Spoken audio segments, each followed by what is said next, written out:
RCR, la red que comunica y une al Perú. Lo anunciado, ya se encuentra con nosotros la doctora Mónica Gallego Morales, ella es adjunta a la Defensoría del Pueblo para la Administración Estatal. Le agradecemos la amabilidad de aceptar esta invitación a través de RCR, Red de Comunicación Regional. Doctora, qué gusto tenerla en RCR, le agradezco la gentileza de su parte. ¿Cómo está? Buenos días, gracias a ustedes. Bien, y queríamos abordar un tema que nos parece relevante, ¿no?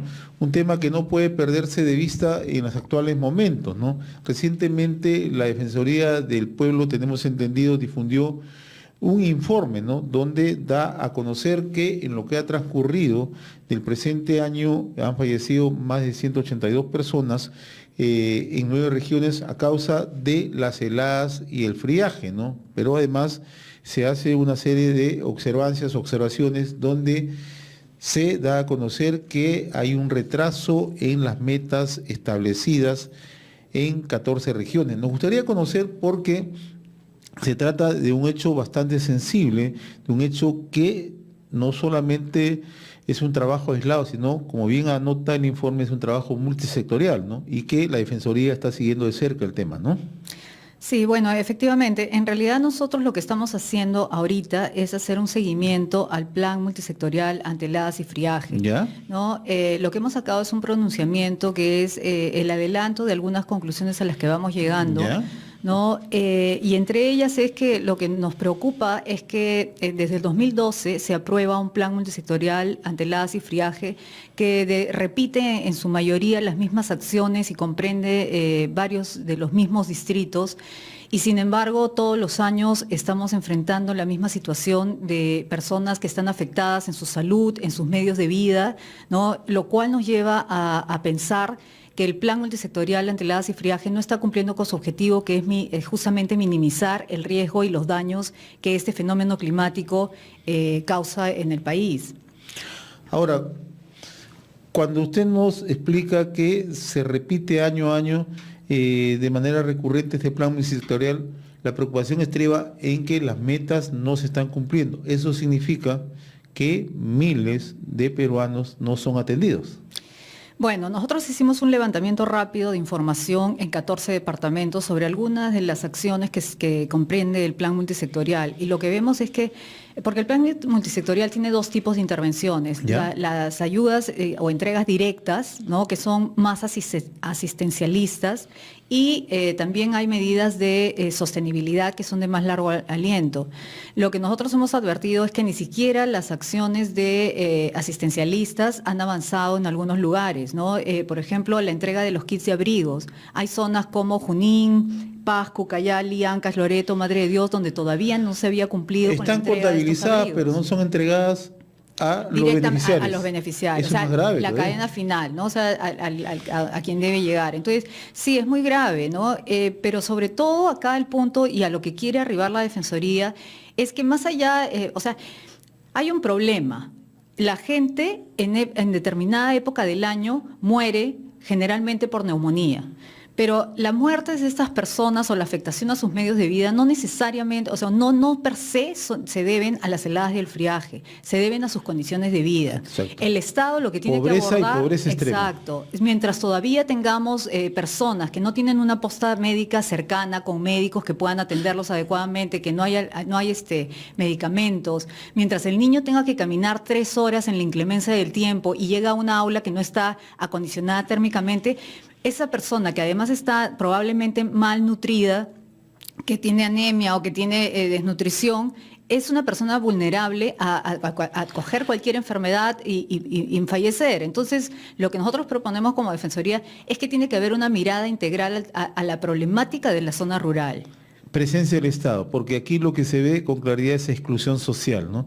Cuando usted dice que hay poblaciones que son afectadas todos los años, ¿no?, que son víctimas justamente de estas condiciones climáticas, pero no cuentan con infraestructura básica, no cuentan con servicios de salud a la mano, no cuentan con servicios de transporte en los cuales le pueda permitir un traslado más seguro, etcétera, etcétera, ¿no? Eso simplemente es un valor agregado a lo que ellos ya viven anualmente, porque las condiciones climáticas se conocen, ¿no? De acuerdo a las condiciones en las que ellos viven año a año, están propensos a heladas, en algunos casos en zonas altoandinas, en Sierra Sur, fundamentalmente poblaciones por encima de los 3.500, 4.000 metros, o friajes en zona de selva, ¿no? Exacto, o sea, el problema es, en realidad no es, insisto, ¿no? O sea, creo que no es las heladas y el friaje el Claro, problema. sino El que no problema tienen las es condiciones mirar de vida. claro, ahora, también es cierto que nuestra geografía es muy complicada, ¿no? Y eso hace que hayan poblaciones dispersas en diferentes lugares y también acercar los servicios hacia estas poblaciones puede ser muy costoso, pero hay que crear de repente una alternativa, sea pensar en estas ciudades intermedias en las que puedan bajar las personas, por lo menos en las épocas de heladas y friaje, y que no se vean pues afectadas de esta manera por este fenómeno climático. Pero y dentro de las observaciones o las recomendaciones que plantea la Defensoría, ¿qué es lo que ha observado, qué es lo que ha detectado? Bueno, lo que nosotros, como le digo, ahorita nosotros estamos elaborando un informe que en su oportunidad se hará llegar a la presidencia del Consejo de Ministros y a los diferentes sectores, en los que se hace una evaluación rigurosa del plan, ¿no? Desde su elaboración, la falta de participación de los gobiernos regionales y locales en el plan, ¿no? ¿Eso qué cosa quiere decir? ¿Que no participan las autoridades locales, que no participa la población? Bueno, en el plan multisectorial, como bien su nombre lo dice, los que participan son los sectores, ¿no? Cada sector tiene su propia programación. Pero eso no quita que participen, digamos, los gobiernos locales. No, obvio, los gobiernos regionales tienen sus propias actividades, pero que no, o sea, acá estamos hablando de que el Estado aprueba un plan multisectorial ante heladas y friaje, pero son ellos los que desde cada sector se conducen estas acciones.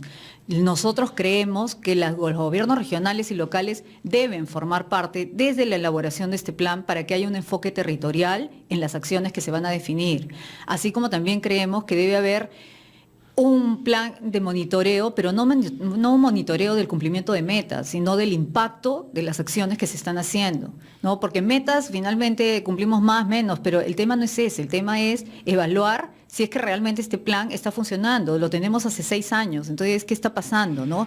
Y sí, como se lo mencionaba hace un momento, lo que nosotros creemos es que debe haber un cambio en la estrategia de intervención del Estado, y esta debe ser una mirada más integral a la realidad rural. Está en el papel, pero no se cumple, dicho de otra manera. Lo que pasa, yo creo que el plan no es suficiente, ¿no? El plan, finalmente, cada sector va a tener que seguir cumpliendo digamos, con las actividades que se programan año a año. Las vacunaciones en el MINSA se programan todos los años.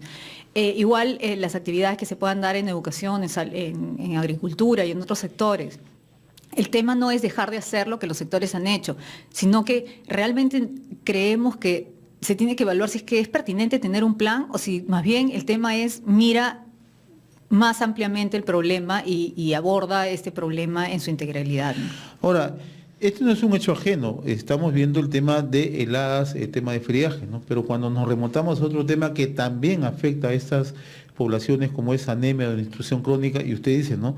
No solamente se trata de un monitoreo, ¿no? Sino trata de hacer un seguimiento permanente a ver si las acciones están surtiendo efectos o tienen un impacto en la población, ¿no? Ahí es donde radica justamente el éxito de una campaña o el éxito de una acción sostenida, ¿no? Claro, es que por eso el tema no es de que deba existir un plan o que deba existir una campaña, no, el tema es que hay que diseñar una política que aborde el problema de fondo, ¿no? Y que de manera permanente esta gente tenga mejores oportunidades y que no se vea pues tan afectada por estos fenómenos climáticos que no solo se dan en el Perú, se dan en diferentes lugares del mundo y no necesariamente. Y ahí no tienen el impacto, además con las temperaturas muy parecidas a la nuestra, con el descenso. Claro, ¿no? Y sin embargo los daños no son como los que se presentan acá, ¿no? Claro, porque aquí, tal como usted lo explica, ¿no? Pobreza extrema, exclusión social, son un componente que pesa sobre esas poblaciones, ¿no? Exacto. Ahora, dentro de este trabajo que está desarrollando la Defensoría del Pueblo, ustedes han podido tener una evaluación, ¿qué es lo que más afecta en zonas altoandinas, donde hay heladas y hay descenso de temperatura en nevadas, y en el otro lado, en zona selva, tenemos friaje, ¿no? ¿Cuáles son las características en zonas altoandinas y cuáles son las características en zona de selva? Bueno, al final terminan redundando en lo mismo, Lo ¿no? mismo. O sea, la mayor número de muertes se da por enfermedades respiratorias, ¿Ya? ¿no? La neumonía es uno de los principales factores, sobre todo en niños, niñas y en adultos mayores, ¿no? En las zonas altoandinas es a los medios de vida directos, ¿no? Los animales que tienen. Y bueno, las condiciones del mismo material, de la construcción de las viviendas, ¿no? La gente por lo general cocina dentro de sus viviendas, ¿no? Con carbón o con leña, y eso es un factor contaminante mayor, ¿no? Que no contribuye con las enfermedades respiratorias.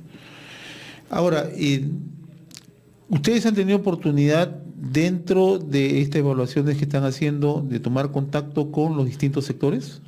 Nosotros, sí, hay una mesa que la conduce la Presidencia del Consejo de Ministros, donde se evalúa, digamos, periódicamente el cumplimiento de metas, ¿no? La Defensoría sí participa en esas mesas, se la convoca y nosotros participamos dentro del rol que nos toca, que es el rol de supervisor y de veedor, ¿no? ¿Y cuál es la respuesta de los sectores? En este caso, la PCM, si se quiere. Lo que pasa es de que los sectores tienen su propia programación y ellos van cumpliendo. Por eso es que yo insisto en que el problema no es tanto, digamos, los sectores tienen que seguir haciendo lo que les toca, pero es necesario tener este plan. Ese es el tema. El plan no tiene un impacto en la condición de vida de estas personas. Entonces, lo que se tiene que decir es, bueno, el sector de salud va a continuar con su programa de vacunación. Todos los años tiene un programa y un cronograma de vacunación. Entonces, debe continuarlo normalmente, porque además es con el presupuesto que tiene el mismo Sin necesidad sector. de un plan. Exacto, a eso es a lo que arribamos. O sea, realmente este plan ha causado un impacto en estos 6 años. Las muertes se siguen presentando, las condiciones de vida de la gente se siguen mermando en estas épocas. Entonces, hay que atacar el problema de fondo, que es digamos, la ruralidad en la que viven, ¿no? Ahora, nosotros hemos venido siguiendo a través de los programas que tenemos aquí en Red de Comunicación Regional, conversamos, ¿no?, con las autoridades, con los representantes del interior del país, y también hay un hecho que ciertamente llama a la preocupación, ¿no? Son los equipos humanos que muchas veces no se cuentan, ¿no? Hemos visto, por ejemplo, en el caso de la distribución de medicamentos para el tema de la anemia, pueden llegar a los centros de distribución, pero llegar justamente a los beneficiarios, a los destinatarios, no llega. Y usted nos explicaba hace un momento lo que ocurre con los kits, ¿no?, para el friaje o para las heladas, ¿no? Están contabilizados, forman parte de la ecuación de compras, pero no llegan al destinatario por obvias razones, ¿no? Entonces, ¿cómo suplantar eso? Si es que los sectores tampoco no cumplen a cabalidad las metas en las que se han trazado. Yo creo que ahí el problema es, desde mi punto de vista, es otro, ¿no? El tema es de que si los gobiernos regionales y locales hubieran formado parte de este plan, también hubieran asumido una responsabilidad dentro de la cadena de distribución, ¿no? Los gobiernos locales, distritales, son los más próximos a las poblaciones, ¿no? Entonces, si esta entrega directa se haría a través de, podría ser una alternativa, las municipalidades distritales. Los kits de abrigos ahorita los entregan los gobernadores regionales, ¿no?, los que pertenecen al Ministerio del Interior. Los prefectos, mejor dicho, ¿no? Claro.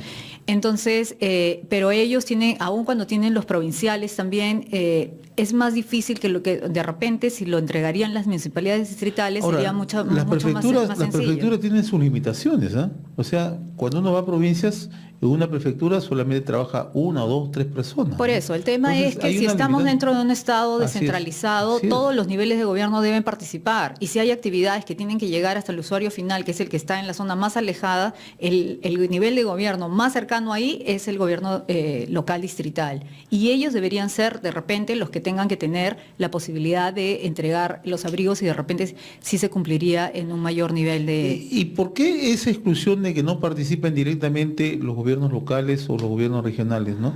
Los sectores, ¿por qué se eximen de hacerlos participar? ¿Cuál es la razón? ¿Ha habido alguna explicación? Bueno, no, esa explicación yo no se la podría dar, No, yo lo entiendo. pero lo que sí es cierto es que de repente, a veces es que simplemente todavía no vemos con claridad que estamos en un estado descentralizado, ¿no? O vemos todo que la solución es Lima cuando los problemas del interior del país son otros. De ¿no? repente, ¿no? Entonces lo que se tiene que empezar a hacer es a involucrarlos. O sea, hay muchas políticas sociales que se elaboran desde Lima y se aplican en las regiones. Y con éxito, ¿ah? Hay algunas que son... Sí, hay algunas que son exitosas, pero hay muchas que podrían ser inclusive mucho más exitosas si es que también participarían los gobiernos regionales y locales con funciones específicas y con responsabilidades, ¿no? Porque no solo es que participen, sino que se identifique las funciones y las responsabilidades de cada nivel de gobierno. Ahora, en esa línea de acción, ¿cuáles son las principales recomendaciones que hace la Defensoría en este caso? Ahorita, como le digo, nosotros estamos terminando de elaborar un documento, vamos a elaborar varias recomendaciones, pero la principal es la que he mencionado desde el principio, ¿no? Nosotros creemos que el plan en sí no cumple objetivos y que lo que tenemos que tener es una mirada integral al problema. Y esta mirada integral significa por poner el Estado al servicio del ciudadano, ¿no? O al revés, ¿no? El ciudadano... O se acerca al Estado. El ciudadano es el principal no sujeto de derechos al que el Estado tiene que atender. Y mientras tengamos esta exclusión que mencionamos, en definitiva, los esfuerzos muchas veces pueden tener esas limitantes, ¿no? Exacto. Bien, doctora, yo le agradezco la amabilidad de haber compartido esta invitación con RCR y en realidad los felicito, ¿no? Porque esta es una manera de poner reflectores sobre una situación tan delicada, ¿no? Y cuando ustedes nos ponen las cifras, en realidad son preocupantes, ¿no? 182 personas muertas en 9 regiones a causa de heladas y friaje, pero como bien usted advierte, son hechos que ocurren en otras partes del mundo, pero se puede mitigar, se puede atenuar porque hay condiciones de vida más seguras, ¿no? Hay una calidad de vida que permite al ciudadano justamente mitigar estos efectos, ¿no? Acá en el Perú tenemos exclusión total en algunos puntos, ¿no? Vemos cómo en las comunidades indígenas o en las comunidades nativas no hay ni siquiera agua segura, que es un elemento básico, ¿no? Y o vemos en las comunidades altoandinas, encima de los 3.500, 4.000 metros, donde no hay niveles de comunicación, ¿no? Se han construido los tambos, pero a veces son insuficientes, ¿no? Exacto. Entonces, bien, yo le agradezco la amabilidad de esta invitación a través de Enlace Regional y RCR, doctora Mónica Callirgos. Muchas gracias a ustedes. Gracias. Estuvo con nosotros la doctora Mónica Callirgos, adjunta a la Defensoría del Pueblo para la Administración Estatal. RCR, la red que comunica y une al Perú.